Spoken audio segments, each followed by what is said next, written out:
Sakuta est un garçon solitaire qui passe 67 jours d'affilée à se gouner. Mais lorsqu'il voit une fille louche mais sexy en costume de lapin, il se met en quête de la rise. Tout commence quand Sakuta lisait un livre à la bibliothèque alors qu'une fille pulpeuse en costume de lapin déambulait. Il était clair qu'elle était invisible pour tous, et quand elle s'est approchée de Sakuta, il a continué à la fixer, surprenant la fille qui ne pensait pas être vue. Sakuta reconnaît cette bombe, c'est Mei, une élève de terminale et une actrice célèbre qui était sur la liste de Didi avant que ce tordu ne soit arrêté. Mais avant que Sakuta n'en dise plus, Mei l'avertit d'oublier ce qu'il a vu et de ne pas se mêler de ses affaires. Le lendemain matin, au lycée, Sakuta aperçoit Mei et demande à son ami, Kunimi, s'il peut la voir aussi, et celui-ci confirme que oui. Kunimi mentionne aussi que Mei a manqué beaucoup de cours au début du trimestre à cause de sa carrière d'actrice, donc elle n'a plus d'amis et est souvent seule. À ce moment-là, la petite amie de Kunimi, Saki, arrive et l'entraîne au loin tout en lançant des regards noirs à Sakuta. Plus tard, Saki confronte Sakuta, lui disant de rester loin de Kunimi car elle sait qu'il est une mauvaise influence à cause des rumeurs. Elle essaie de l'intimider, mais Sakuta se moque d'elle avec assurance, disant que sa poitrine va rétrécir si elle reste en colère. Plus tard, après les cours, Sakuta voit Mei à la gare alors qu'un homme essaie de la prendre en photo pour sa collection privée. Sakuta intervient et bloque la vue pour protéger Mei. Après le départ du gars, Mei le remercie pour son aide et ils finissent par prendre le train ensemble pour rentrer. Sakuta mentionne qu'il n'a pas pu l'oublier en costume de lapin et qu'il s'est servi d'elle pour sa petite affaire nocturne. Mais Mei répond que ça ne la dérange pas d'être le fantasme de quelqu'un. Elle demande ensuite si la rumeur selon laquelle Sakuta a été hospitalisé pour avoir battu 3 élèves est vraie. Mais Sakuta lui dit qu'il ne prend pas la peine de corriger les mensonges, car les gens déforment tout de toute façon. Sakuta lui demande pourquoi elle portait ce costume de lapin, et Mei explique qu'elle est célèbre depuis longtemps, mais qu'après un certain temps, être reconnue partout est devenu épuisant, au point de souhaiter vivre dans un monde où personne ne la connaîtrait, et finalement, ce souhait s'est réalisé. Ça a commencé à l'aquarium, où les gens ont cessé de la voir, et au début, elle pensait que c'était une coïncidence, mais quand personne ne l'a remarqué dans un café, elle a compris que c'était réel. Parfois, les gens pouvaient encore la voir, alors elle a mis le costume de lapin pour tester où elle disparaissait et où elle ne disparaissait pas. Plus tard, il s'arrête dans une boulangerie et la caissière ignore complètement Mei alors qu'elle essaie de commander, alors Sakuta commande pour elle. Mei est étonné que Sakuta croit à ces bêtises de science-fiction, mais Sakuta explique qu'il a déjà vu des choses bizarres similaires, ce qu'il appelle le syndrome de la puberté. Pour lui prouver, il invite Mei dans son appartement, et une fois dans sa chambre, Sakuta enlève son haut, et Mei pense qu'il veut passer aux choses sérieuses. Mais elle est choquée quand elle voit une énorme cicatrice sur sa poitrine. Elle lui demande comment il a eu ça, mais il dit qu'il n'en est pas sûr. Il lui montre ensuite une photo des blessures de sa sœur Kaede, ce qui la laisse sous le choc. Il révèle que Kaede a été harcelé en ligne autrefois. Un jour, en rentrant de l'école, il a vu des plaies mystérieuses apparaître sur tout son corps. De même, Sakuta s'est réveillé avec une plaie sanglante au torse et a été hospitalisé, mais on a raconté qu'il s'était battu avec 3 garçons et s'était blessé ainsi. Soudain, Kaede entre dans la pièce et prend Mei pour une prostituée, ce qui la fait paniquer. Sakuta la calme et présente Mei comme son aînée, mais Kaede est jalouse que son frère doive désormais partager son affection avec une autre femme. Mei s'étonne que Kaede ne la connaisse pas. Sakuta explique qu'elle ne regarde pas la télé pour éviter le syndrome de la puberté et qu'il a même jeté son smartphone pour ça. Sakuta conclut que le cas de Mei relève aussi du syndrome de la puberté et l'incite à redevenir actrice, pensant que cela la rendra à nouveau visible. Il suppose qu'elle veut reprendre sa carrière de toute façon, ce qui énerve Mei, et elle quitte l'appartement. Il la poursuit pour lui rendre son costume de lapin, mais elle dit avec colère à Sakuta de le garder. S'en voulant de l'avoir fâchée, Sakuta cherche pourquoi elle a quitté le milieu, mais ne trouve que des rumeurs idiotes, comme quoi Mei était sur l'île d'Epstein. Plus tard, à son petit boulot, une journaliste pénible nommée Fumika l'importune sur les rumeurs le concernant, mais il ne lâche rien et lui dit d'aller s'étouffer. Puis, il lui demande si elle connaît la carrière de Mei, et elle répond qu'elle peut dénicher des infos pour lui. Le lendemain, Sakuta parle à Futaba, son autre ami au corps de Maman Pixar, et lui demande si l'invisibilité peut exister. Futaba explique qu'une chose n'existe que si elle est observée et que sans témoin pour la reconnaître, elle cesse d'exister. Sakuta comprend alors que Mei n'était vue que lorsqu'elle était célèbre et qu'elle pourrait désormais s'effacer totalement. Pris de panique, Sakuta se précipite chez lui et découvre Mei qui l'attend devant son appartement, affaibli par la faim car personne ne peut la voir pour lui donner de quoi manger. Il lui donne du pain acheté plus tôt et elle l'accepte avec gratitude. Le lendemain, Futaba explique à Sakuta la théorie sur l'état de Mei en la comparant au chat de Schrödinger. Elle décrit l'expérience d'un chat et d'une fiole de poison placée dans une boîte scellée. À la question de savoir si le chat est mort ou vif, elle répond qu'il n'est ni l'un ni l'autre avant l'ouverture, car seul l'examen détermine son état. Cela prouve qu'une chose n'existe que si on la voit. Quelques semaines plus tard, Sakuta et Mei font les courses ensemble, comme un petit couple. Mei explique que la carotte qu'elle tient et tout ce qu'elle touche disparaît dès qu'elle entre en contact avec l'objet. Sakuta en profite pour sortir son jeu de séduction, lui demandant de le faire disparaître en lui tenant la main. Mei y voit une invitation, lui prend la main et le taquine en disant qu'il compte renifler son odeur sur sa main après enfantassement. Sakuta ne nie pas et dit qu'il se lécherait même la main, ce qui fait sourire Mei alors qu'elle se serre encore plus contre lui. Après les courses, Sakuta a hâte de voir son appartement, mais Mei refuse de le laisser entrer, toujours fâché qu'il lui ait dit de retourner dans le show business. Mei dit qu'il ignore la vraie raison de son départ, mais Sakuta affirme le savoir et révèle qu'elle est partie pour se venger de sa mère parasite qui l'a forcée à signer un contrat pour des photos en maillot de bain contre son gré. Furieuse, Mei le gifle alors que les souvenirs de sa mère l'exploitant pour de l'argent refont surface. Sakuta lui dit que cette douleur devrait être sa raison de revenir et non de s'enfuir. Mei demande alors à Sakuta comment il a obtenu ces informations sur elle, et Sakuta explique que la journaliste indiscrète, Fumika, l'a informé qu'elle s'intéressait aussi au syndrome de la puberté. Mei demande à Sakuta s'il a passé un accord avec Fumika pour obtenir ces infos, et il avoue l'avoir fait en donnant à Fumika une photo de la cicatrice sur sa poitrine. En entendant cela, Mei le traite de plus bête que ses pieds, car les paparazzi et les médias vont harceler son appartement pour avoir des infos, l'effrayant lui et Kaede, et Sakuta réalise qu'il a fait une gaffe. Agissant rapidement, Mei appelle Fumika elle-même et lui propose un marché.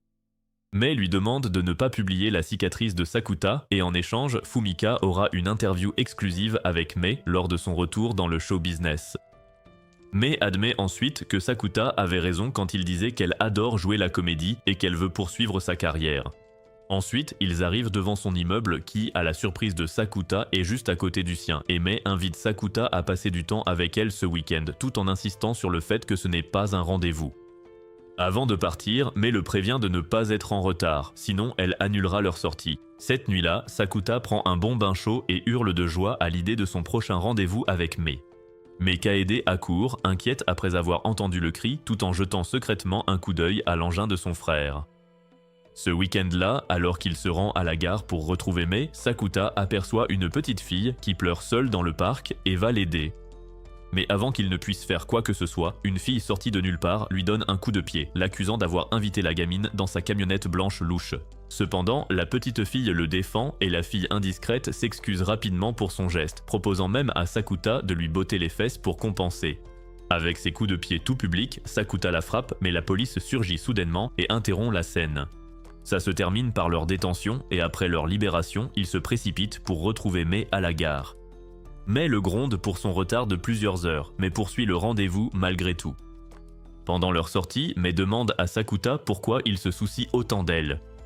Sakuta dit qu'il ne peut pas ignorer ses difficultés, surtout pas de la même façon que les gens ont ignoré le syndrome de la puberté de Kaede, sauf une femme qui l'a cru et lui a remonté le moral. Sakuta dit qu'il voulait être cette personne pour Mei, mais en l'entendant parler d'une femme, Mei devient jalouse, quitte le train furieuse et met fin au rendez-vous. Il y a des années, au plus fort du syndrome de Kaede, Sakuta était déprimé quand il a rencontré une fille nommée Shoko sur la plage, et elle l'a aidé à surmonter son désespoir face à l'état de Kaede. Sakuta s'est délibérément inscrit dans la même école que Shoko pour la rencontrer, mais il a découvert qu'elle n'y avait jamais existé. Sakuta avoue à Mei qu'il était amoureux de Shoko et Mei devient jalouse. C'est alors que la mère de Mei apparaît après que Mei l'a contactée pour la voir. Mais quand sa mère s'approche d'eux, elle passe juste devant Mei sans la remarquer et parle à Sakuta, incapable de voir sa propre fille.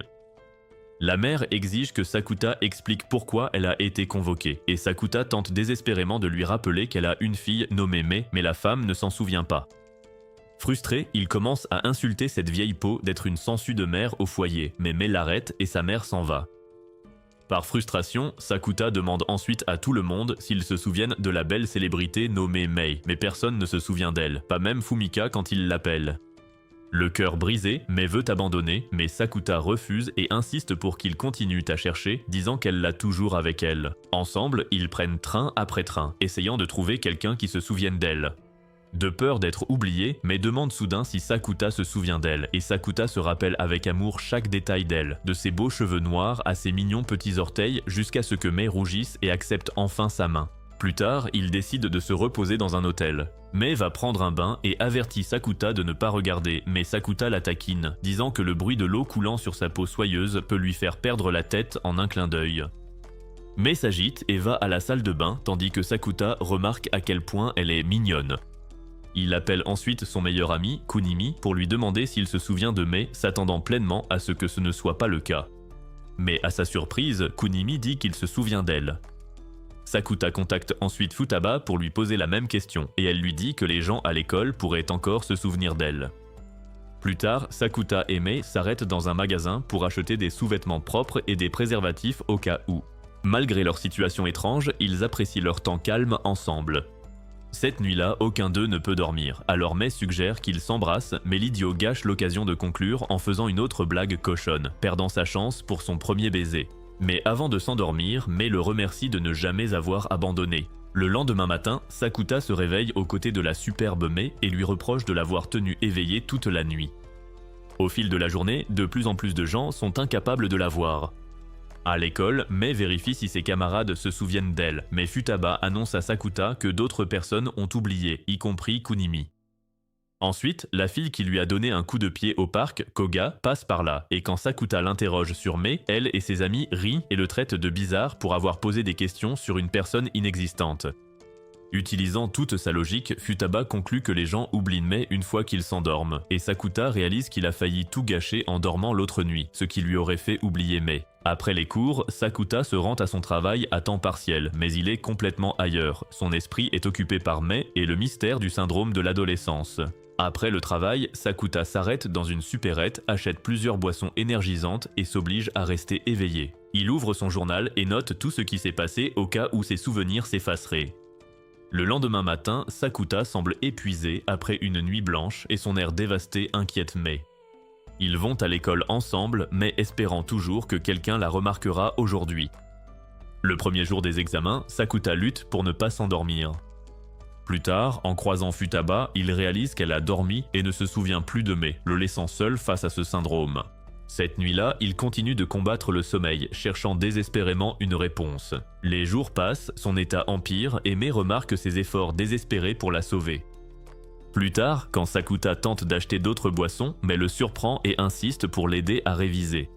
Il accepte, mais seulement si elle porte le costume de lapin, et Mei lui promet malicieusement un nouveau rendez-vous. Ils commencent donc à réviser ensemble et Mei l'utilise comme exemple pour expliquer la nuance entre sécurité et garantie en japonais. Sakuta ne peut s'empêcher de la taquiner, ce qui lui vaut un coup de manuel scolaire. Mais des heures plus tard, Sakuta commence à sombrer et tente désespérément de rester éveillée. Mais Mei lui révèle qu'elle a glissé des somnifères dans sa boisson. En larmes, elle le remercie pour tout ce qu'il a fait et lui murmure adieu, sachant qu'il l'aura oublié au matin. Le lendemain, Kaede réveille Sakuta en lui disant qu'il va être en retard. En se levant, un costume de lapin tombe du lit et Kaede imagine immédiatement qu'il l'a acheté pour qu'elle le mette et qu'il se goûne dessus, ce qui la met dans l'embarras. Sakuta ouvre alors son journal et lit un passage décrivant une fille lapin nommée Mei rencontrée un mois plus tôt. Il est troublé par ce qu'il lit mais essaie de croire ce qu'il a lui-même écrit. Refusant d'y croire totalement, il part à l'école où Kunimi remarque que Sakuta semble enfin avoir bien dormi. Soudain, Sakuta se fige, ayant l'impression que quelqu'un l'observe. À l'école, Futaba lui remet une lettre trouvée dans son cahier, qu'elle ne se souvient pas avoir écrite. Elle explique que l'existence repose sur le regard des autres et que pour être véritablement réelle, une personne doit être reconnue et acceptée par autrui. La note presse Sakuta de donner aux gens une raison de se souvenir. Pendant l'examen, Sakuta peine avec la différence entre sécurité et garantie, quand soudain un flot de souvenirs d'une certaine fille lapin le submerge. Il repense à Mei et à tout l'amour qu'il ressent pour elle et les larmes commencent à couler le long de son visage. Bouleversé, Sakuta se précipite hors de la classe, déterminé à briser l'ignorance générale et à leur rappeler la fille qu'il aime, celle qui le taquine, rougit en retour et a volé son cœur. En plein milieu du terrain, il prend son courage à deux mains et hurle de toutes ses forces qu'il aime Mei Sakurajima. Les gens pensent que c'est une blague et l'ignorent, mais il continue de crier encore et encore, déclarant à quel point il l'aime, comment il veut passer sa vie avec elle, comment il veut vieillir à ses côtés, refusant d'être ignoré. Ses camarades sortent de leur classe pour voir ce canard finir de se confesser à la John Cena, mais soudain Mai apparaît. Elle se précipite vers lui et le gifle violemment pour l'avoir oublié. Elle dit qu'elle ne lui pardonnera jamais, mais Sakuta l'enlace, refusant de la lâcher. Mai lui écrase le pied et Sakuta ressent la douleur, mais la serre plus fort. En la regardant dans les yeux, il lui dit non seulement qu'il l'apprécie, mais qu'il l'aime vraiment. Mai lui dit de le redire dans un mois, car elle ne veut pas répondre à ses sentiments en étant troublée, et Sakuta promet de le répéter chaque jour. Sous les yeux de tous, Mai crie que les rumeurs sur Sakuta envoyant des élèves à l'hôpital sont des mensonges. Sakuta s'inquiète de la réaction du professeur, mais Mai lui dit qu'elle y fera face avec lui. Une semaine plus tard, la vie reprend son cours, et Kunimi et Futaba traitent Sakuta de vrai Sigma pour avoir défié les normes et s'être confessé à la fille qu'il aime. Un matin, des semaines plus tard, Kaede regarde les infos matinales alors que le Japon écrase l'Allemagne au football. À l'école, Kunimi se moque de la coupe ratée de Sakuta tandis que Futaba se joint à la conversation. Pendant le déjeuner, Mai apporte à Sakuta un repas fait maison après qu'il l'a taquiné sur ses piètres talents de cuisinière. Ils s'assoient ensemble et après des semaines à lui dire qu'il l'aime, Sakuta demande à Mai d'être sa petite amie. Elle ignore la question, disant qu'elle en a assez de l'entendre dire qu'il l'aime. Elle change rapidement de sujet et explique qu'elle a décroché un rôle d'actrice qui inclut une scène de baiser. Sakuta panique, insistant pour qu'elle refuse, car ses lèvres n'appartiennent qu'à lui. Mai dit que c'est bon, étant donné qu'il l'a déjà embrassée. Mais quand Sakuta dit qu'il ne s'en souvient pas, Mai est déçue. Elle lui demande s'il veut un autre baiser et il accepte instantanément. Mai lui dit de fermer les yeux et il s'exécute, croyant qu'il va perdre sa virginité des lèvres. Mais Mai se penche et lui fait une farce à la place, ce qui le déçoit. Après l'avoir calmé, elle lui explique que le baiser prévu dans le rôle ne sera pas le sien mais qu'il sera joué par une autre actrice. Sakuta est triste d'avoir été trompé et de ne pas être pris au sérieux, alors il dit à Mai qu'il cesse peu à peu de l'aimer.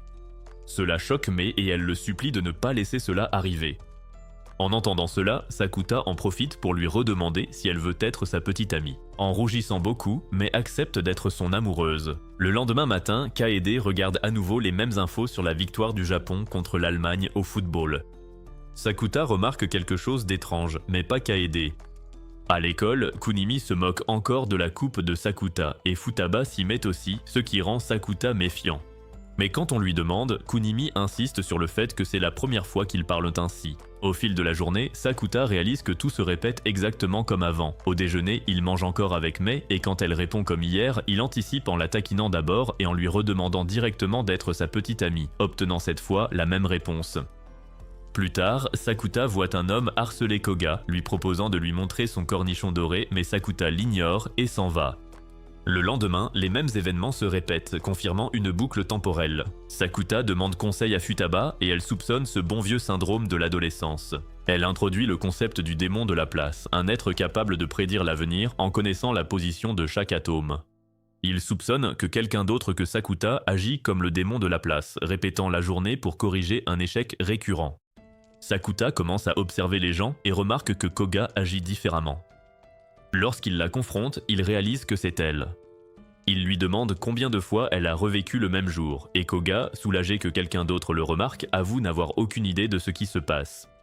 Sakuta demande si quelque chose de douloureux s'est produit récemment, et suggère le syndrome de l'adolescence comme cause, mais Koga l'écarte. Soudain, elle entraîne Sakuta sous une table pour se cacher de quelqu'un. Il reste silencieux jusqu'à ce que le gars parte. Koga explique ensuite que l'homme est Misawa, pour qui son amie Rena a de profonds sentiments. Mais Koga sait que Misawa s'intéresse à elle et qu'il ne sort avec des filles que pour s'amuser, ce qui la dégoûte. Cependant, elle sait que si elle le rejette, ses amis pourraient l'isoler. Pendant qu'ils parlent, Misawa revient et les trouve dans une position compromettante. Quelques instants plus tard, Mai entre et les voit ainsi. Sakuta tente de s'expliquer, mais Mai s'en va furieuse. Sakuta ne s'inquiète pas, car il s'attend à ce que la journée recommence. Mais quand ce n'est pas le cas, il réalise que les dieux de l'anime le détestent vraiment. Plus tard, Sakuta et Futaba discutent de la situation et concluent que Koga est le démon de la place. Sakuta remarque que Futaba semble contrariée et elle confie se sentir misérable d'aimer Kunimi qui a déjà une petite amie. Elle avertit Sakuta que si Mei a pu mal interpréter ce qui s'est passé avec Koga, Misawa le peut aussi, provoquant le redémarrage de la boucle et mettant à nouveau Koga en danger. Plus tard, Koga rejoint Sakuta et Kunimi à leur travail à temps partiel en tant que nouvel employé. Pendant le service, les amies indiscrètes de Koga interrogent Sakuta sur le fait d'être son petit ami, ce qui mène à des malentendus gênants. Plus tard, Koga demande à Sakuta de prétendre être son petit ami, mais il refuse.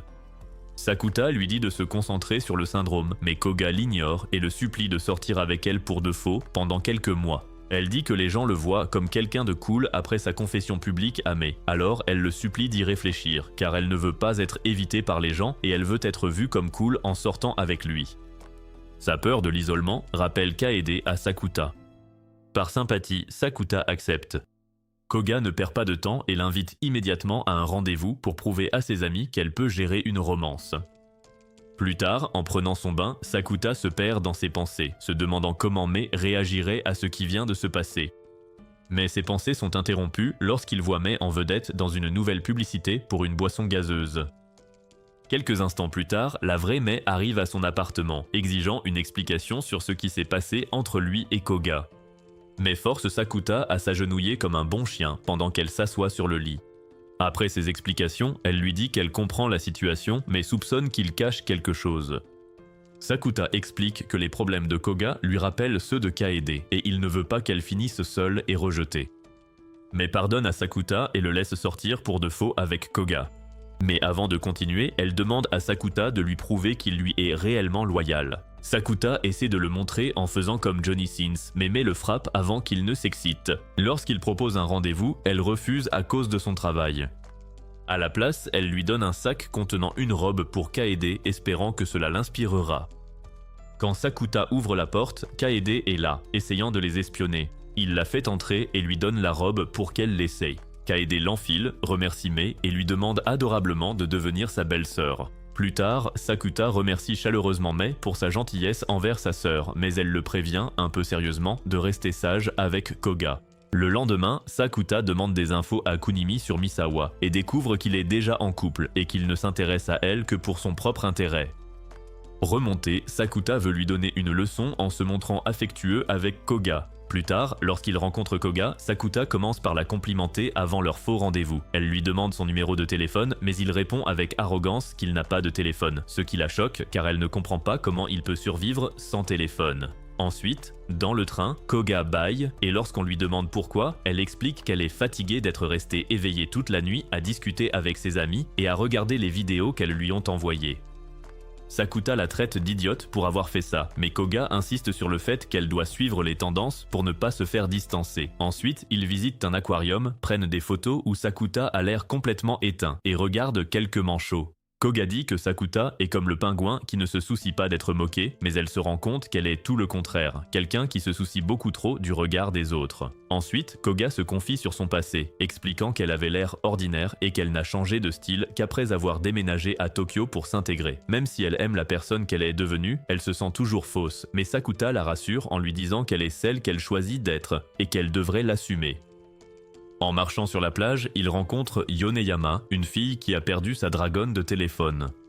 Koga propose son aide, mais Yoneyama refuse car elle ne fait pas partie du groupe des filles populaires. Sakuta et Koga l'ignorent et décident de l'aider quand même. Sakuta repère vite la dragonne et Koga se précipite pour la ramasser, se mouillant au passage.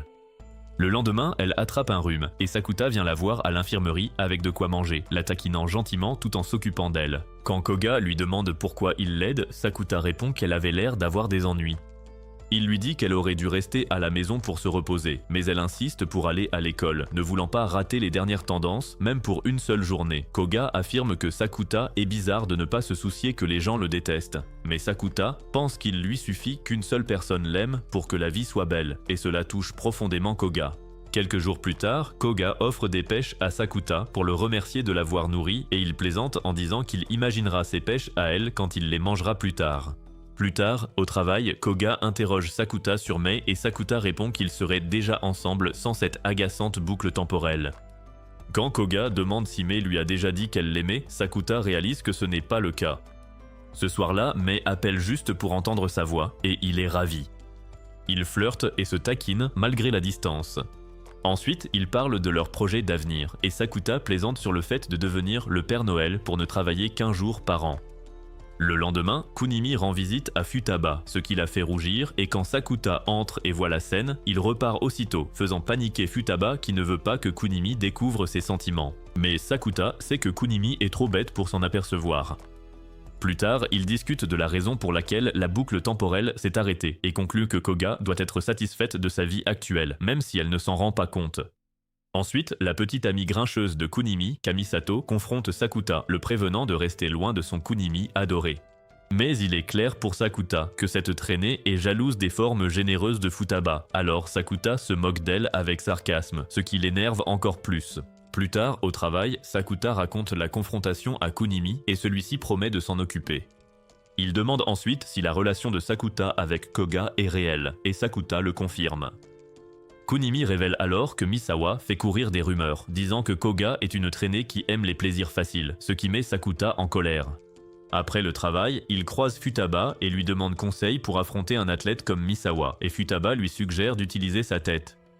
De retour chez lui, Mei lui laisse un message disant qu'il lui manque, et Sakuta veut la rappeler, mais hésite par culpabilité. Le lendemain, à cause de l'ignoble rumeur, Koga marche derrière ses amis, se retrouvant isolé d'elle. Plus tard, Sakuta la trouve assise seule, visiblement blessée. Misawa et sa bande de crétins surgissent pour se moquer d'elle.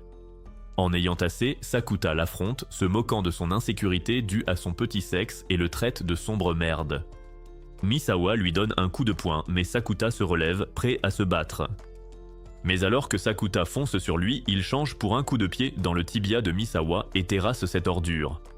Il lui donne un coup de pied au visage, lui disant qu'il vient de marcher sur une merde sous les yeux ébahis de la foule. Se rendant compte qu'il a provoqué une scène, Sakuta attrape la main de Koga et l'entraîne avec lui pour s'éloigner rapidement. Après s'être échappé, Koga rougit, bouleversé que Sakuta l'ait défendu comme un vrai petit ami. Mais Sakuta lui rappelle qu'il ne fait que tenir sa promesse de la protéger. Koga reçoit alors un message de Rena disant qu'elle en a fini avec Misawa. Voulant dissiper la rumeur, Koga avoue qu'elle est toujours vierge, et Sakuta rit disant qu'il n'a jamais cru à ces rumeurs. Elle s'arrête et demande comment le rembourser, mais il lui demande juste de rester amis quand tout sera fini. Koga se fige, réalisant qu'elle a craqué pour lui encore plus. Le lendemain, Sakuta aperçoit Misawa à la gare, mais l'ignore totalement, montant dans le train alors que d'autres élèves cancanent sur la crotte qu'il avait sur le visage la veille. À l'école, Koga et ses amis voient Sakuta en souriant et ricanant avant de partir, et Sakuta réalise qu'il est trop engagé dans le jeu maintenant, et s'il rompt soudainement avec Koga, personne n'y croira. Le lendemain, Mei l'aide à étudier, mais Sakuta n'a aucune motivation, alors Mei enfile son costume de lapine pour lui donner un peu de jus de motivation. Quand il demande pourquoi elle est si gentille, Mei admet qu'elle a été impressionnée de le voir défendre Koga et terrasser Misawa, révélant qu'elle était là quand c'est arrivé. Le lendemain, Sakuta et Koga sortent pour choisir des maillots de bain, mais il se moque gentiment d'elle en disant qu'elle n'a pas vraiment la silhouette pour ça. Koga l'interroge sur sa relation avec Mei et les soutient même, mais Sakuta lui rappelle qu'à cause d'elle, il a perdu sa chance avec Mei. Ils discutent de mettre fin à leur fausse relation plus tard et Koga propose un plan où elle larguera Sakuta après avoir découvert qu'il est toujours obsédé par Mei, pour que ce soit crédible. Les jours passent et Sakuta commence sa matinée avec Kaede qui le réveille. Interrogé sur ses projets de vacances d'été, il dit que tout comme Brock Lesnar, il va manger, dormir, se faire plaisir et recommencer. Puis le jour du dernier faux rendez-vous arrive et il est prêt à en finir avec Koga. À la plage, Koga se présente pour leur dernier rendez-vous et Sakuta ne peut s'empêcher de la taquiner. Il y va à fond, la trouvant mignonne et la faisant rougir de façon incontrôlable. Ils mangent du maïs grillé, s'éclaboussent dans l'eau, font des châteaux de sable et partagent de la glace pilée. Koga le remercie sincèrement et lui dit au revoir, mettant officiellement fin à leur courte fausse romance et elle lui souhaite bonne chance pour séduire Mei. Le lendemain, Kaede réveille à nouveau Sakuta, mais il remarque que la journée a recommencé. Il se précipite pour demander à Koga si elle a aussi vécu la boucle, mais elle dit non, ce qui le trouble. Il consulte Futaba, qui en conclut que Koga ment. Futaba explique que Koga pourrait revivre cette journée exprès pour passer du temps avec lui jusqu'à ce qu'il craque. Sakuta finit par revivre encore et encore le même rendez-vous à la plage entre maïs, eau, château de sable et glace pilée comme s'il était Subaru de ReZero. Au 4e redémarrage, il est sûr que Koga ment, alors cette fois il change de plan et l'emmène dans une autre ville. Ils font du tourisme, grignotent et visitent un temple. Sakuta écrit un faux vœu d'amour, prévenant Koga que mentir aux dieux la maudira. Alors elle panique et signe aussi, puis Sakuta l'accroche. Quand Koga demande à retourner à la plage, Sakuta refuse, exigeant qu'elle arrête de mentir. Elle fait semblant de ne pas comprendre, mais il est direct. Son amour pour Mei ne changera pas, même après 1 million de rendez-vous. La pluie se met à tomber et Koga fond en larmes. Elle avoue qu'elle croyait vraiment pouvoir changer le cœur de Sakuta en répétant ce rendez-vous. Elle dit qu'elle voulait d'abord soutenir son amour pour une autre, mais qu'elle a fini par s'éprendre de lui à chaque boucle. Elle admet que ça fait mal de savoir qu'elle n'est qu'un fardeau pour lui et Mei, car elle sait qu'il aime Mei, pas elle. En pleurs, Koga reproche à Sakuta d'être trop gentil, mais il lui dit d'arrêter de se mentir et d'exprimer ses vrais sentiments. En tremblant, Koga finit par crier la vérité, qu'elle l'aime, brisant ainsi le cycle de la boucle. Le lendemain matin, le Japon bat à nouveau l'Allemagne au foot et Sakuta réalise que Koga a tout réinitialisé. À l'école, il réitère sa déclaration à Mei. Elle répond froidement, mais Sakuta joue le jeu comme avant, menant au même résultat, mais rougit et accepte de devenir sa baby mama. Puis Sakuta la surprend en lui demandant ce qu'elle ressent vraiment, et Mei répond par un baiser sur la joue, confirmant son amour. Après ça, Sakuta voit Koga avec Misawa, mais cette fois elle le rejette avec assurance, disant qu'elle aime déjà un certain idiot qui a un côté cool. Quand Sakuta demande de qui elle parle, elle avoue que c'est lui et plaisante en disant qu'il lui est redevable. Sakuta promet de rester son ami, ce qui la fait sourire. Plus tard, en parlant avec Futaba, Sakuta voit Koga rentrer seule, puis rencontrer de nouvelles amies qui l'apprécient telle qu'elle est. Futaba théorise que Sakuta et Koga ont été liés lorsque leurs atomes sont entrés en collision. Sakuta plaisante sur le fait de botter les fesses de Koga, et Futaba exige de voir son fessier pour ses recherches. Ensuite, Sakuta rentre enfin chez lui avec Mei, désormais officiellement ensemble.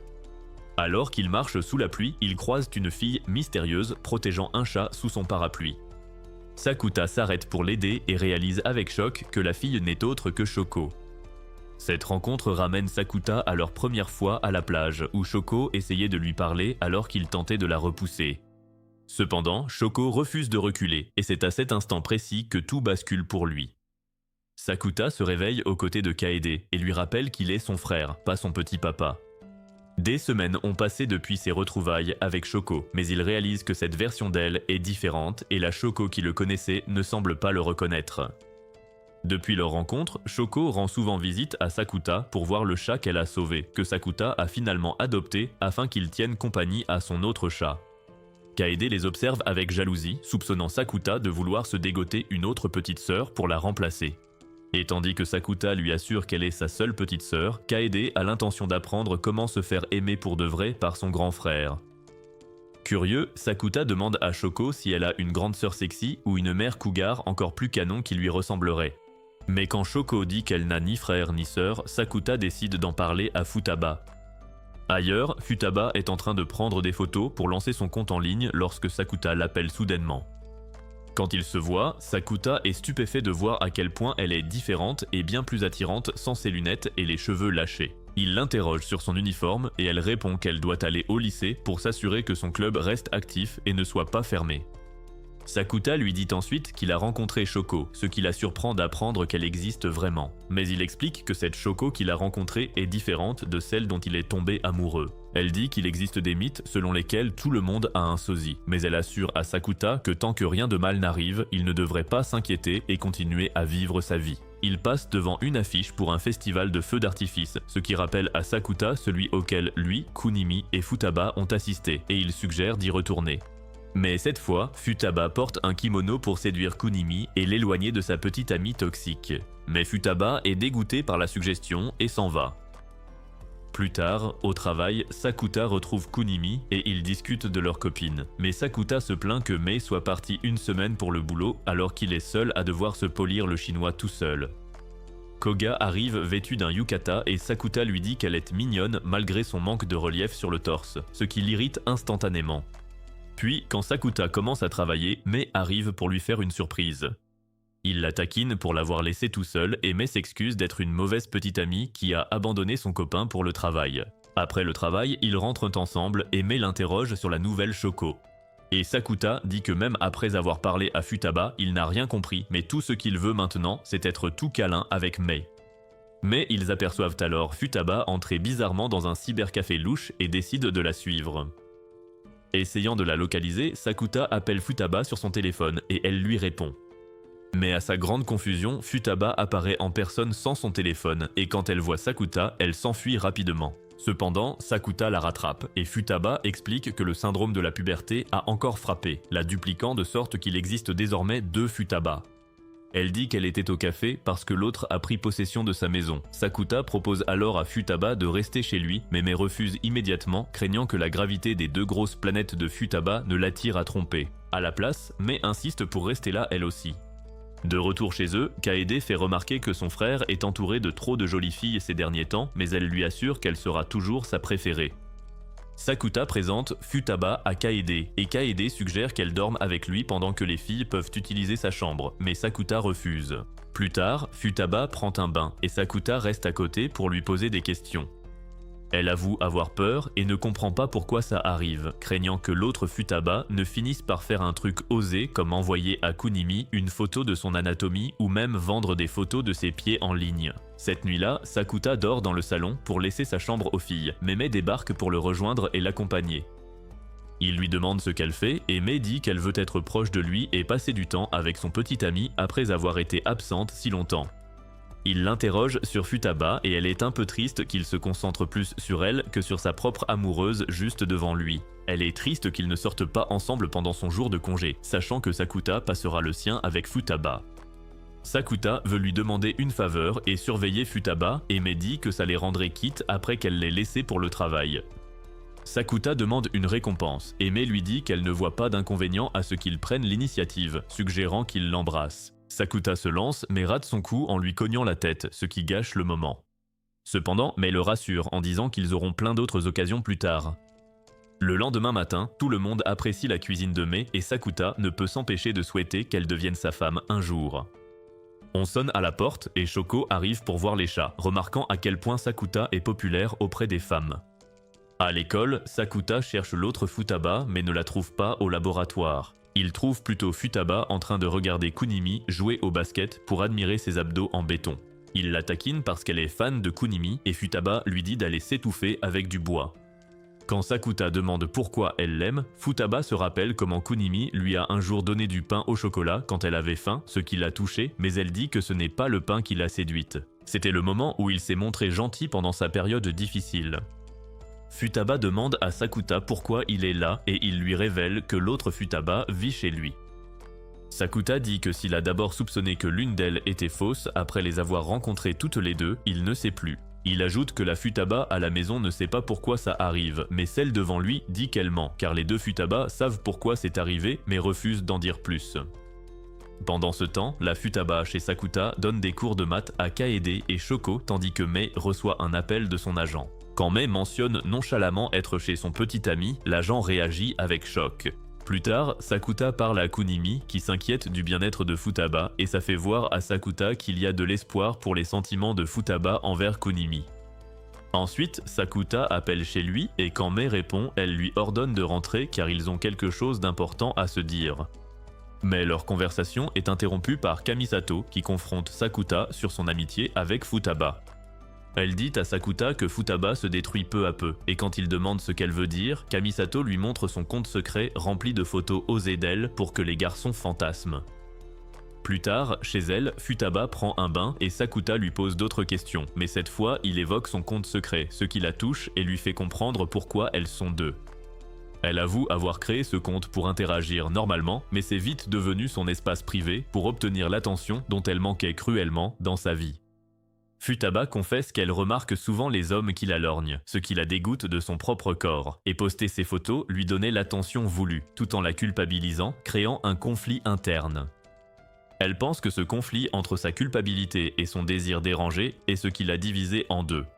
Futaba demande donc à Sakuta d'aider à convaincre son autre soi d'arrêter de poster des photos et de s'exposer ainsi.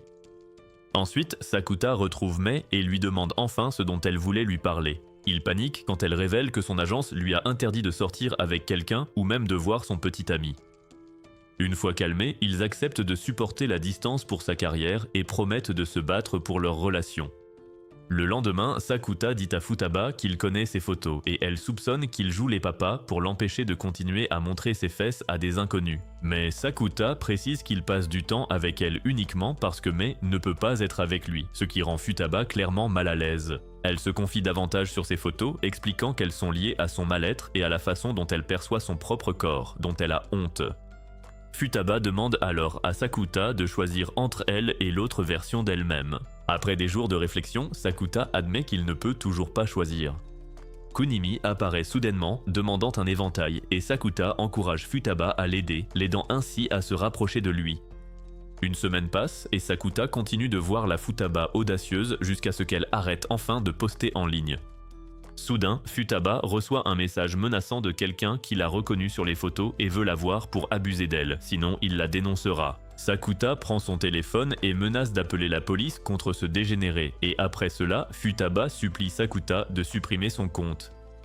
Puis Sakuta la raccompagne, et elle s'excuse pour ce qui s'est passé, mais il la rassure en disant que tout va bien.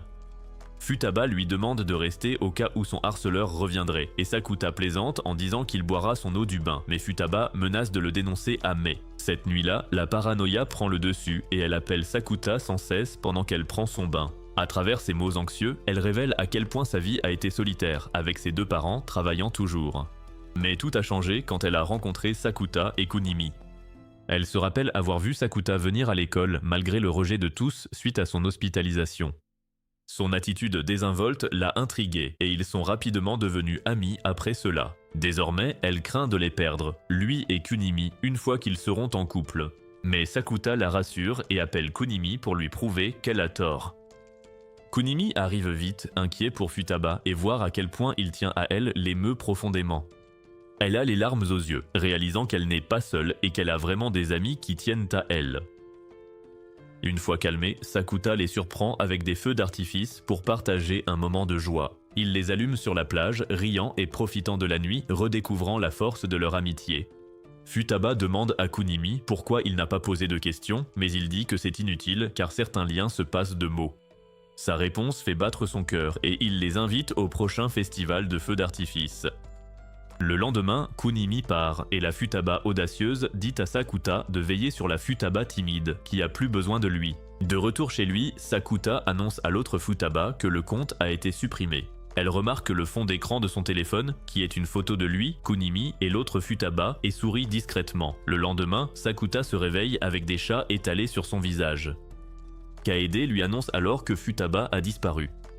Paniqué, il part à sa recherche sous la pluie. Chez elle, la Futaba audacieuse dit qu'elles n'ont pas fusionné et devine où est l'autre.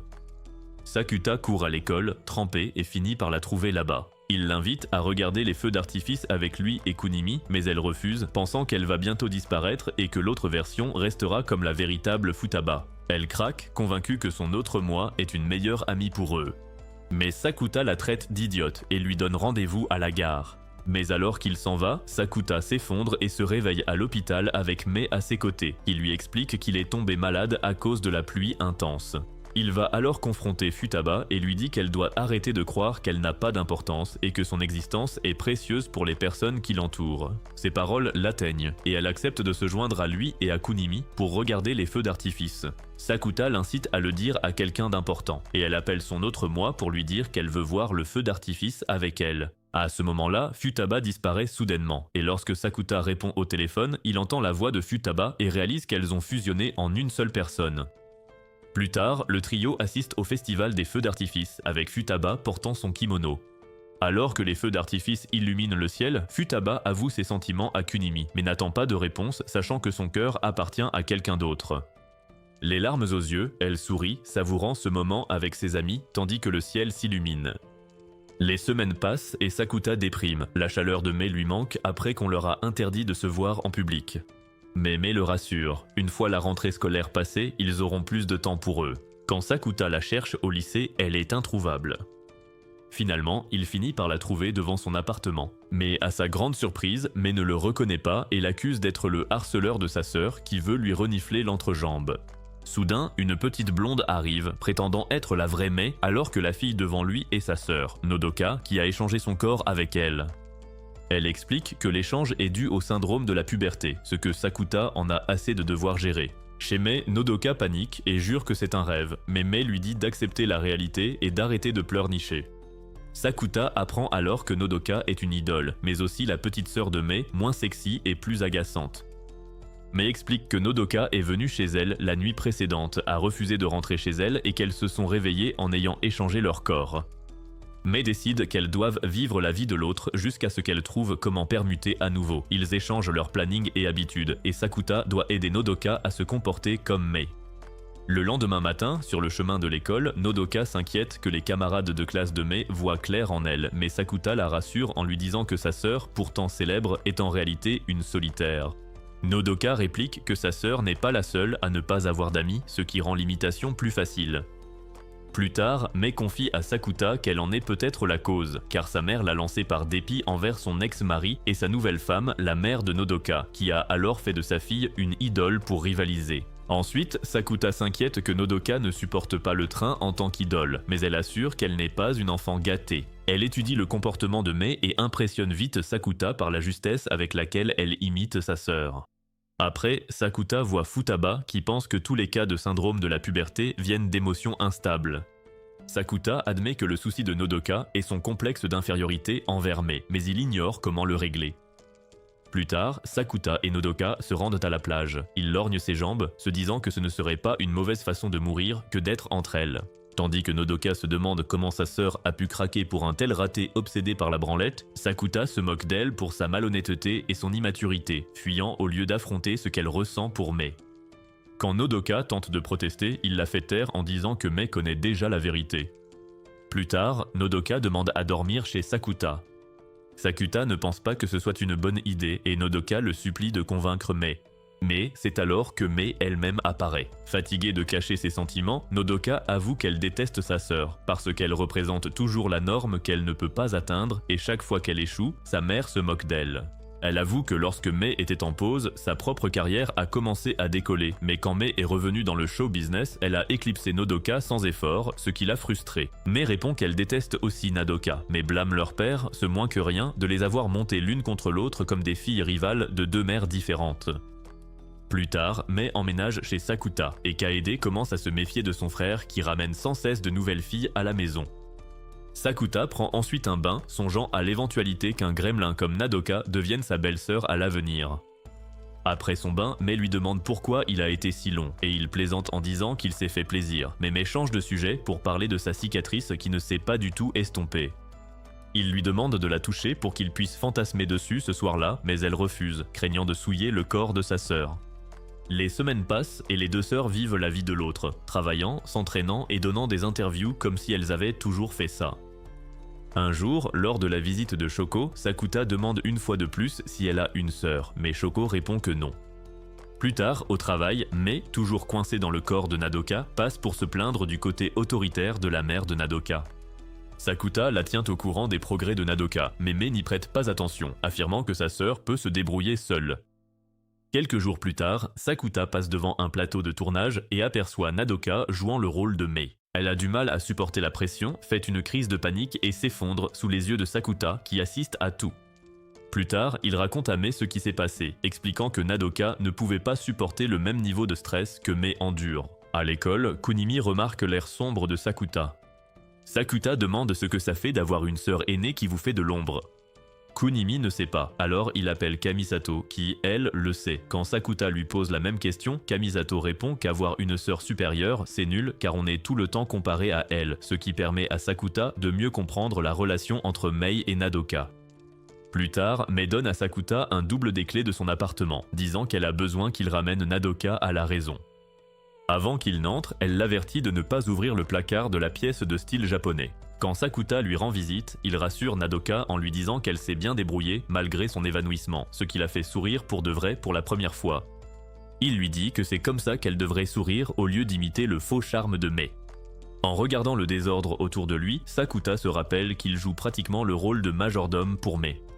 Pendant que Nodoka prend son bain, sa curiosité prend le dessus et il ouvre le placard interdit, espérant trouver la cachette secrète de Mei et son cornichon vibrant. À l'intérieur du placard, Sakuta trouve une boîte jaune, et quand il regarde dedans, tout ce à quoi il peut penser, c'est que les sœurs devraient simplement se réconcilier. Plus tard, il rentre chez lui, dit à Mai qu'il a fait toutes les corvées chez elle pour Nadoka et ajoute que Mai devrait déjà se réconcilier avec Nadoka. Ces paroles l'agacent et elle va se coucher sans lui montrer la moindre affection, le laissant en plan. Quelque temps plus tard, Sakuta regarde un film d'horreur avec Nadoka et elle n'arrête pas de hurler pour un rien comme si Didi était à ses trousses. Sakuta lui conseille d'étudier plutôt les films plus légers de Mai si elle veut vraiment apprendre à jouer comme elle, mais Nadoka est frustrée car son tournage est pour demain. Quand Sakuta tente de partir, Nadoka l'arrête et lui demande de rester pendant qu'elle prend son bain, disant qu'elle ressent une aura chaque fois qu'elle s'y trouve. Cependant, Sakuta refuse, ne voulant pas énerver Mai, sachant qu'elle déteste quand il est en retard. Quand il rentre chez lui, Kaede l'accueille depuis le sol et Sakuta demande ce qui se passe. Elle dit qu'elle a ses propres raisons de faire cela. Puis elle sort vêtue de son uniforme scolaire, déterminée à retourner à l'école. Sakuta regarde avec fierté, admirant son courage malgré son traumatisme, et Kaede dit qu'elle doit s'accrocher pour rivaliser avec ses autres filles. Quand Mai rentre, elle voit Kaede dans son uniforme et la félicite d'être si mignonne. Elle donne à Kaede du pudding qu'elle a acheté, puis tend à Sakuta des billets pour que lui et Kaede aillent à son prochain spectacle d'idole. Quelques jours plus tard, Nadoka retourne sur le plateau de tournage, et cette fois, tout se passe bien, lui valant les éloges de l'équipe, tandis que Sakuta veille sur elle. Sakuta l'emmène ensuite à la plage et loue sa performance, mais Nadoka rejette le compliment, croyant toujours qu'elle n'est pas à la hauteur de sa sœur. Quand Mai appelle, Nadoka passe le téléphone à Sakuta. Mai dit avoir reçu un message vocal de son père qui souhaite le rencontrer. Sakuta donne alors à Nadoka un billet pour le concert de Mai, ce qui lui rappelle leur première rencontre et l'excitation qu'elle avait ressentie alors. Acceptant qu'elle ne sera jamais comme sa sœur, Nadoka rêve de se forger sa propre identité d'idole et de devenir la chanteuse principale du groupe pour que sa mère soit enfin fière d'elle. Plus tard, Nadoka demande à Sakuta s'il éprouve de la haine envers sa famille, pour l'avoir laissé s'occuper seule de Kaede, mais il répond que non, comprenant pourquoi les choses se sont passées ainsi. Plus tard, Nadoka, toujours dans le corps de Mai, rencontre la mère de Nadoka, qui commence immédiatement à l'interroger sur l'endroit où se trouve la vraie Nadoka. À ce moment-là, Nadoka réalise à quel point sa mère s'inquiète vraiment pour elle. Quelques jours plus tard, Sakuta rencontre son père, et un silence gêné s'installe entre eux. Sakuta lui dit que Kaede s'améliore lentement et veut retourner à l'école, ce qui réjouit son père, sachant que la situation s'améliore.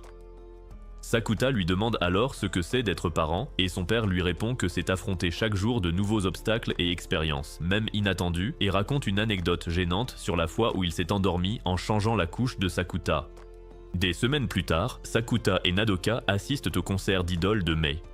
Le groupe se produit avec une énergie qui pourrait rivaliser avec n'importe quel groupe d'idoles coréennes au visage figé, et Nadoka regarde émerveillée. Pendant l'entracte, les membres discutent et plaisantent à propos de leur performance de commando, la sueur coulant sur leurs joues pour satisfaire le public. Ensuite, elles interprètent une autre chanson, et lorsque Mai se produit, elle éclipse les autres, allant même jusqu'à sauver une membre maladroite d'une situation embarrassante. Nadoka regarde avec admiration. Mais vient ensuite le moment de découvrir qui sera leur prochaine chanteuse principale. Et quand ils annoncent que c'est Nadoka, tout le monde hurle de joie, sauf Nadoka. Après le spectacle, Nadoka voit sa mère féliciter Mai, ignorant que ce n'est pas sa fille, et lui dire à quel point elle est fière. Anéantie, Nadoka court vers la plage et se jette à la mer, tentant de se noyer. Sakuta se précipite après elle et l'arrête alors qu'elle s'effondre hurlant qu'elle n'a pas sa place dans ce monde. Il lui dit que Mai serait dévastée de perdre sa sœur, mais Nadoka refuse d'y croire, convaincue que Mai la méprise. Sakuta lui montre alors une preuve du contraire. Sakuta ramène Nadoka à l'appartement de Mai et ouvre la même boîte du placard. À l'intérieur se trouvent des piles de lettres que Nadoka a écrites à Mai au fil des ans, prouvant à quel point Mai la chérit. Nadoka admet avoir envoyé ces lettres quand elle était trop jeune pour comprendre qu'elles avaient des mères différentes. Elle pensait n'être qu'un fardeau une fois qu'elle a réalisé qu'elle n'était pas de vraie sœur. Soudain, la voix de Mai emplit la pièce, révélant qu'elle écoutait. Mai explique que ces lettres lui ont donné la force et le courage de continuer à travailler dur, même quand elle était épuisée et voulait abandonner. Submergée, Nadoka fond en larmes, tandis que Mai la remercie d'être une si merveilleuse petite sœur. Nadoka hurle, exigeant de savoir pourquoi Mai réussit tout mieux, même le fait d'être elle. Mai évacue sa frustration en giflant Sakuta à la place, affirmant qu'elle ne peut pas risquer d'abîmer le joli visage de Nadoka car ses fans l'adorent. Puis Mai révèle que la mère de Nadoka, malgré sa sévérité, tremblait d'inquiétude à l'idée de savoir si sa fille était vraiment heureuse. Nadoka s'effondre à nouveau, pleurant que tout ce qu'elle veut, c'est que sa mère sourie et l'aime sincèrement. Mais la serre fort dans ses bras alors que Nadoka sanglote et s'excuse. À ce moment-là, les deux sœurs se comprennent enfin et retrouvent instantanément leurs corps respectifs. Ils célèbrent et Sakuta est ravie de retrouver sa petite amie dans sa forme originelle de bombe.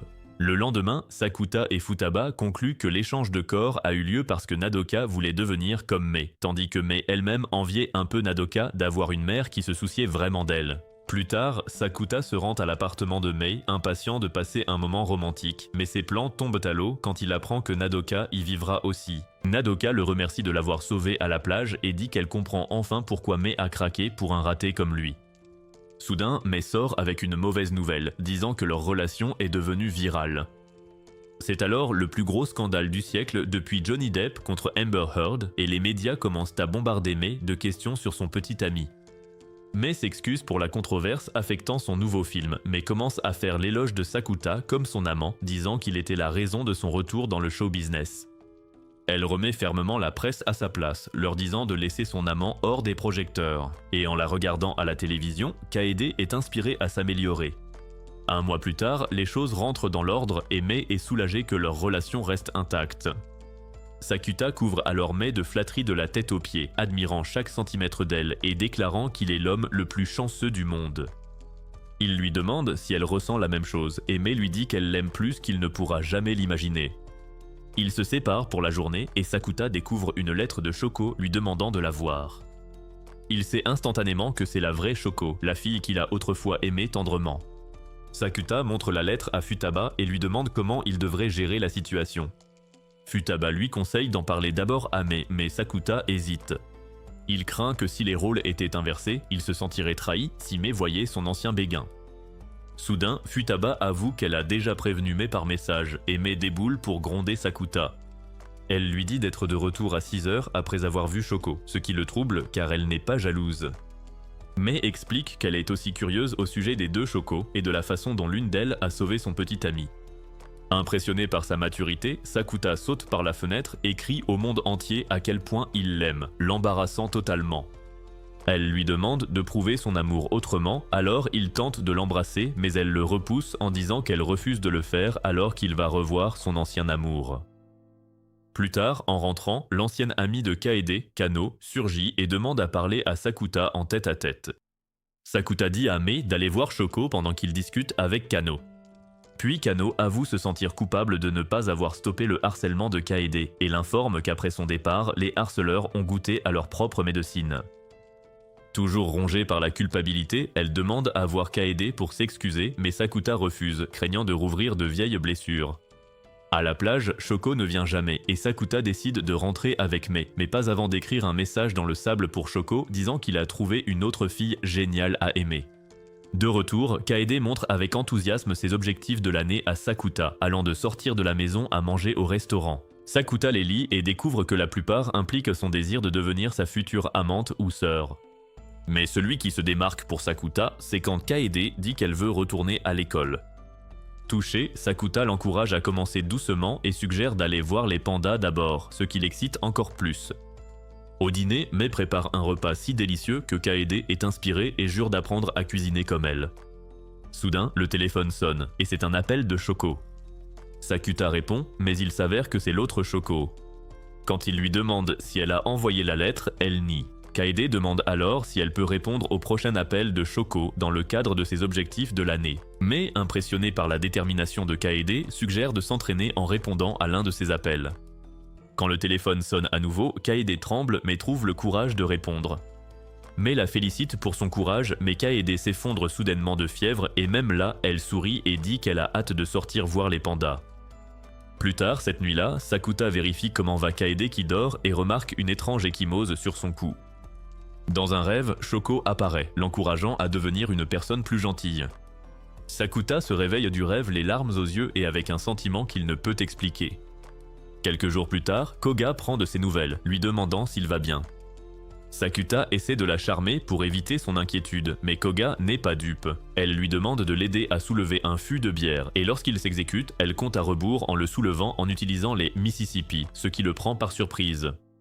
Embarrassée, elle avoue qu'elle dit souvent ça et se sent gênée en réalisant que ça la fait passer pour une totale ratée. Mais Sakuta admet que ses paroles lui ont remonté le moral. Quand Sakuta rentre chez lui, il trouve Kaede en train de répondre à un appel de Mei. Ensuite, Mei dit à Sakuta que Kaede a une annonce à faire et Kaede lui montre fièrement son plan étape par étape pour se préparer à sortir. Elle commence par choisir des vêtements mignons avec Mei, ce que Sakuta voit comme un grand pas en avant. Après avoir montré sa tenue, Kaede demande à sortir. Sakuta l'aide avec soin, du choix des chaussures à lui servir de bouclier tout en l'encourageant avec ses paroles apaisantes de grand frère. Kaede tremble, craignant l'échec, mais refuse d'abandonner, ne voulant pas rester piégée à jamais. Sakuta ouvre la porte et bien qu'elle garde les yeux fermés, il la guide vers l'extérieur. Quand elle les ouvre enfin, elle réalise qu'elle est dehors et fond en larmes, non par peur mais par pure joie. Sakuta la serre dans ses bras alors qu'elle pleure, profondément émue par son courage. À partir de ce jour, l'état de Kaede continue de s'améliorer. Elle s'aventure plus loin jusqu'à pouvoir manger chez Mei et même jouer au parc. Un mois plus tard, Futaba taquine Sakuta sur son amour pour sa sœur, mais le félicite d'être un frère merveilleux. Plus tard, Kaede prend le train avec tout le monde et s'accroche à son frère, effrayé par les inconnus. Sakuta lui dit doucement de regarder dehors, et elle est émerveillée de revoir l'océan après si longtemps. Ils profitent tous d'un pique-nique paisible sur la plage, riant et mangeant des boulettes de riz ensemble. Soudain, Kano apparaît, mais Kaede ne reconnaît pas son ancien ami. Cela blesse Kano et Sakuta explique calmement que Kaede n'a plus ses souvenirs. Il y a 2 ans, Sakuta a tenté de réveiller sa sœur pour l'école, mais elle a eu peur en le voyant, incapable de le reconnaître ou même de savoir où elle était. Les médecins ont conclu que Kaede souffrait d'un trouble dissociatif dû au stress, lui faisant perdre son identité et ses souvenirs, donnant naissance à une nouvelle version d'elle-même. Sakuta réalise que Kaede a effacé les souvenirs de harcèlement par ses amis pour protéger son propre cœur. Au début, Sakuta pouvait à peine lui parler, incapable d'accepter que la sœur qu'il connaissait avait disparu. La différence entre l'ancienne Kaede et l'actuelle l'a poussé à bout jusqu'au jour où il a trouvé Kaede couverte de blessures et sa mère sombrant mentalement, incapable d'accepter l'état de sa fille. Une nuit, Sakuta a soudain ressenti une douleur vive comme un coup de couteau à la poitrine et une cicatrice en forme de griffure de tigre est apparue. Le médecin a rejeté son histoire absurde, affirmant qu'il s'était fait ça tout seul pour attirer l'attention. Désespéré et seul, Sakuta s'est éclipsé sur la plage où il a rencontré Shoko, qu'il a écouté et a cru chaque mot. Dès lors, il a continué à la voir, tombant peu à peu sous le charme de sa gentillesse. Lorsqu'il lui a demandé pourquoi elle l'avait cru, Shoko a partagé une leçon importante sur le fait que chacun vivait dans son propre monde unique, et que la meilleure chose à faire était de vivre avec bienveillance aux côtés des autres. Cela a poussé Shoko à essayer d'être plus gentil chaque jour, et cela a ouvert les yeux de Sakuta. Submergé par l'émotion, il a pleuré et lui a dit qu'il voulait devenir une personne comme elle, quelqu'un de doux et de bienveillant envers les autres et leurs souffrances. À partir de ce jour, Sakuta a donné à Kaede un carnet où elle pouvait écrire ses pensées et ses sentiments. Il a accepté la Kaede qu'il avait devant lui telle qu'elle était et elle a fondu en larmes, émue par la compréhension de son frère. Peu après, ils se sont séparés de leurs parents et Sakuta est resté avec Kaede pendant que leur père s'occupait de leur mère. Leur père a promis à Kaede que ses parents l'attendraient toujours. Pendant longtemps, Sakuta a espéré le retour de l'ancienne Kaede, mais avec le temps, il a commencé à craindre ce qui arriverait à la Kaede actuelle si ce jour arrivait. Sakuta s'excuse plus tard auprès de Mei de lui avoir caché tout cela, et bien qu'elle lui pardonne, elle avoue qu'elle aurait aimé qu'il le lui dise plus tôt. Le lendemain matin, Sakuta remarque de nouveaux bleus qui se forment sur la peau de Kaede. Plus tard, il apprend que Mei va partir pour un tournage de film très loin et elle lui rappelle de l'appeler si quelque chose ne va pas. Quand Sakuta rentre chez lui, Kaede essaie son ancien uniforme scolaire, lui demandant de l'emmener à nouveau dehors. Elle s'en veut de ne pas se souvenir de Kano, sachant maintenant que Kano était autrefois son ami. Elle dit qu'elle a peur de connaître des gens qui ont connu l'ancienne Kaede, mais qu'elle a aussi peur de ne pas les connaître du tout. Sakuta lui dit que Kano était une amie et qu'elle a laissé un livre à lire pour Kaede. Quand Kaede l'ouvre, elle trouve un mot à l'intérieur, et quand elle l'ouvre, le mot ravive son souvenir de Kano, et elle s'effondre sur place. À l'hôpital, les médecins disent à Sakuta et à son père qu'il y a une chance que ses anciens souvenirs reviennent. Quand Kaede se réveille enfin, Sakuta ressent un immense soulagement, pensant qu'elle n'a pas changé. Il appelle Mei pour lui expliquer ce qui se passe, sans savoir que Kaede écoute tranquillement tout ce temps. Plus tard, Sakuta lui dit qu'elle peut demander n'importe quoi pour fêter sa sortie de l'hôpital. Il suggère d'aller voir les pandas, mais Kaede dit qu'elle veut aller à l'école à la place. Sakuta accepte et demande de l'aide à son père pour réaliser son souhait. Son père accepte, mais en retour demande à Sakuta de lui présenter sa petite amie. Sakuta promet de le faire plus tard. Le lendemain, Sakuta dit au revoir à Mei, qui part pour son travail pendant quelques semaines, et Sakuta promet qu'il sera toujours là quand elle appellera. Après son départ, Nodoka lui demande s'il a peur de l'état de Kaede, et Sakuta admet qu'en tant que grand frère, c'est son rôle de toujours paraître fort, même s'il est terrifié quand elle ne regarde pas. En entendant cela, Nodoka est touchée et s'excuse d'en avoir trop demandé. Plus tard, une conseillère scolaire rend visite à Sakuta pour rencontrer Kaede, et elle donne des conseils à Kaede pour l'aider à retourner à l'école et la motive à continuer de progresser. Le lendemain, avec beaucoup de courage, Kaede sort de leur immeuble et se dirige vers l'école à pied avec Sakuta à ses côtés. Mais quand elle entend des élèves rire, elle panique, pensant qu'ils se moquent d'elle, alors il décide de s'arrêter et d'abandonner pour la journée. Quelques jours plus tard, il réessaie, mais Kaede s'impatiente, pensant que ses progrès ne sont pas suffisants. Sakuta remarque que l'échymose s'étend et lui conseille de se reposer, mais elle refuse, s'enfuyant en criant qu'elle n'a pas le temps de prendre les choses lentement. C'est alors que Sakuta réalise qu'elle sait que l'ancienne Kaede est de retour. La peur la saisit quand elle voit un groupe de filles et les bleus se propagent encore plus vite. Elle s'effondre en pleurant, demandant pourquoi elle ne peut pas aller de l'avant. Déterminée, Sakuta l'emmène à la gare et finit par arriver au zoo, la surprenant complètement. Kaede s'illumine quand elle voit les pandas et tous les autres animaux, ses yeux pétillants de joie. Sakuta lui dit qu'elle peut venir quand elle veut et lui donne un pass annuel pour le zoo, ce qui l'enchante à l'idée de revenir. Ce soir-là, il s'arrête pour un pudding et rentre par un nouveau chemin passant devant l'école. Sakuta escalade la grille et invite Kaede à regarder à l'intérieur. Ils explorent les couloirs vides et Kaede dit doucement qu'elle veut revenir quand il fera jour. Il prévoit de fêter la réussite de ses objectifs le lendemain. Mais au matin, Kaede s'éveille avec un ton et une présence différents, comme si elle était une autre personne. Le cœur de Sakuta se serre en réalisant que son ancienne sœur est de retour. Pendant ce temps, Mei tente de joindre Sakuta après avoir appris pour l'école, mais il ne répond pas. Sakuta appelle son père, expliquant que Kaede a retrouvé ses souvenirs, et lui demande de venir à l'hôpital.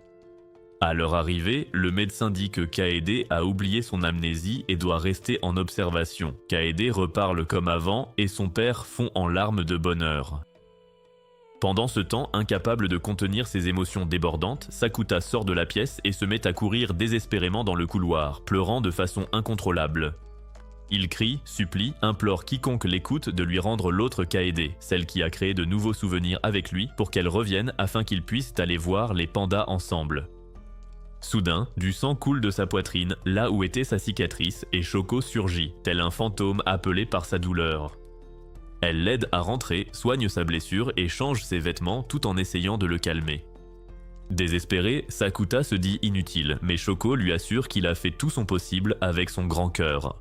Elle ajoute que Kaede l'aimait profondément et chérissait chaque instant avant de disparaître. Pour le prouver, Shoko ouvre le journal de Kaede et commence à lire à haute voix. Kaede y écrit son isolement, car tous la voyaient comme une étrangère dans le corps de leur fille. Mais pour elle, Sakuta était différent. C'était celui qui restait à ses côtés, la laissant vivre librement en tant que Kaede. Elle écrit sur le fait de voir son frère grandir, entrer à l'école, obtenir son premier emploi et même se trouver une petite amie éblouissante nommée Mei Sakurajima, la célébrité. Kaede savait que Sakuta culpabilisait pour le harcèlement et craignait qu'il ne souffre encore après son départ. C'est pourquoi elle a créé sa liste d'objectifs, afin de pouvoir les réaliser avec lui pour qu'il ne reste pas avec des regrets. Elle voulait qu'il sourie chaque fois qu'il pensait à elle et non qu'il pleure. Kaede termine son journal en suppliant d'avoir juste un peu plus de temps pour réaliser son rêve et en remerciant Sakuta de lui avoir offert tant de merveilleux souvenirs. Elle conclut son journal par une déclaration d'amour à son frère bien-aimé, sachant alors que son temps était compté. Les larmes de Sakuta coulent, mais il se force à sourire malgré tout, refusant de trahir le souhait de Kaede de le voir heureux. Le lendemain matin, il trouve un mot de Shoko disant qu'elle est rentrée chez elle. Son ventre gronde et il se met à manger tout ce qu'il trouve, riant comme un fou entre deux bouchées. Il remarque un message de Mei demandant si Kaede a réussi à aller à l'école. Sakuta l'appelle et lui explique tout, et comment Kaede a perdu tout souvenir des 2 dernières années passées avec lui. Quand Mei lui demande s'il va bien, il feint un rire et répond qu'il s'en sort. Plus tard, Sakuta recommence à plaisanter avec Kaede, lui demandant si elle aime les pandas. Elle dit que oui, alors il l'invite à aller en voir ensemble. Elle se moque de lui, le traitant de raté qui invite sa sœur en rendez-vous parce qu'il n'a pas de petite amie. Mais il réplique qu'il en a déjà une, la laissant stupéfaite, et il promet de la lui présenter un jour. Les jours passent et la Shoko plus âgée ne réapparaît plus jamais. Sakuta commence à se demander si elle a vraiment existé, et Futaba suggère qu'elle n'était peut-être qu'une illusion de ce qu'il imaginait pour Kaede sans le harcèlement. Quelques jours plus tard, Mai rend visite à Sakuta après des semaines de travail et Sakuta n'en croit pas ses yeux. Il la laisse entrer et elle lui dit de s'habiller pendant qu'elle prépare du thé. Mais Mai trouve le message de Shoko et exige des explications. Sakuta essaie de clarifier qu'il ne s'est rien passé entre eux, mais Mai, se sentant extrêmement blessée et en colère, s'en va. Sakuta court après elle et la trouve en larmes. Il essaie de la consoler, mais elle rejette ses avances et part. Dès lors, Sakuta devient l'ombre de lui-même et ses amis remarquent le vide dans son regard. Plus tard, il croise Nodoka qui le réprimande sévèrement, le traitant d'idiot sans cœur et irréfléchi pour ce qu'il a fait. Elle lui dit que Mai voulait seulement lui remonter le moral dans ses moments difficiles et qu'elle l'a même fait passer en priorité alors que c'est son anniversaire. Ces paroles ramènent Sakuta à la vie.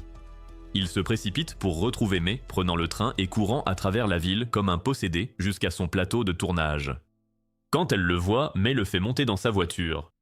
Elle réalise que son copain n'a même pas pris d'argent pour rentrer, alors elle lui réserve une chambre d'hôtel via son équipe. Puis, alors qu'ils admirent la ville ensemble, Sakuta lui souhaite un joyeux anniversaire. L'agent de Mai leur accorde 15 minutes pour leur petit rendez-vous. Voyant qu'il fait froid, Sakuta fait un geste de boss en mettant sa veste sur ses épaules et s'excuse d'être un mauvais petit ami qui ne l'a pas assez apprécié. Mais Mai s'excuse aussi de ne pas avoir été là quand il avait le plus besoin d'elle. Sakuta lui dit à quel point sa présence compte et promet de lui rendre tout cet amour et cette force. Sentant l'ambiance, Mai lui ordonne de fermer les yeux et Sakuta croit que ses lèvres sont sur le point de goûter au paradis. Mais au lieu de ça, elle lui pince la joue en riant, disant que ses pincements valent autant que ses baisers. Ensuite, à l'hôpital, Kaede et Sakuta se préparent à partir et Kaede remercie Sakuta pour tout ce qu'il a fait, disant qu'elle est prête à retourner à l'école. Il lui demande si elle est sûre et Kaede répond qu'elle ira bien, sachant qu'elle ne sera pas seule.